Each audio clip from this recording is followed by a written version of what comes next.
చంద్రబాబు నాయుడు గారిని, పవన్ కళ్యాణ్ గారిని, వాళ్ళ ఇంట్లో వాళ్ళను భాష గురించి ఆయన మాట్లాడతాడా? మాకు ఆయన నేర్పిస్తాడా?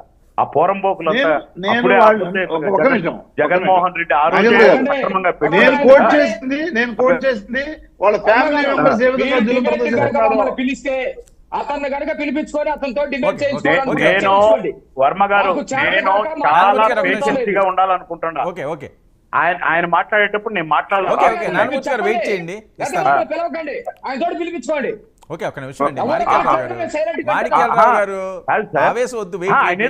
ఎవరినో ఇక్కడ నేను చెప్పేదేనండి, ఎయిర్పోర్ట్ ఆఫీసర్లు నాతో పాటు కూడా వీళ్ళందరినీ అలో చేయాలని కేంద్ర ఎయిర్పోర్ట్ ఆఫీసర్ను కూడా కొట్టారు సార్ వాళ్ళ ఎమ్మెల్యే. అది ఇటాటి కొన్ని లక్షలు చెప్తాను నేను. ఇవి ఏమన్నా అంటే కృష్ణాంజనేయులు సార్ గబుక్కుని వచ్చేసి వాళ్ళు కొట్టినందుకే దించారు, మీరు ఇప్పుడు సక్రమంగా నడపండి, ఓకే తిరసావిస్తాం, సక్రమంగానే తిరసావిస్తాం. 6 నెలలు కాదు, సంవత్సరం రోజులు నోరెత్తద్దండి. జగన్మోహన్ రెడ్డి ఇప్పుడే గెలిచాడు, కొద్దిగా వాళ్ళ ఈ తొట్టుబాటులన్నీ నిలదొక్కుని అతని పరిపాలన వచ్చినాక మనం కూడా విమర్శ చేయాలి అన్నంత సంస్కారం ఉన్న నాయకుడు మా పవన్ కళ్యాణ్. పట్టుమని 3 నెల 2 నెల 1 నెల నుంచి దాని మీద కూడా కృష్ణాంజనేయులు గారు మాట్లాడాలి. రెండోది, ఇన్ని అబద్ధాలు మాట్లాడుతూ ఉంటే మీరు ఎందుకు గుర్తించలేరు?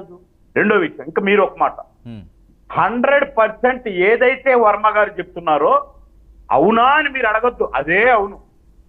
వీళ్ళిద్దరూ కొట్లాడుకోవాలి, వీళ్ళు కలిసి ఉన్నంత వరకు మనం ఏ ఒక్క అడుగు కాదు కదా, మనం మెడిమ తిప్పలేము, మోకాళ్ళు ఏమి అరగదీసినారు ప్రజలు.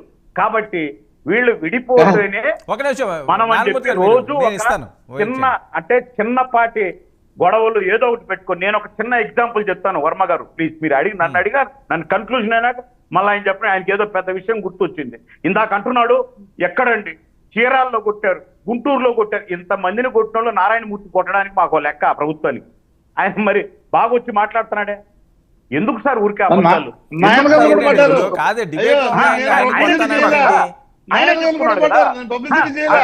అన్ని మాట్లాడినాడు, మాకు ఆయన ఒక లెక్క కాదు కదా.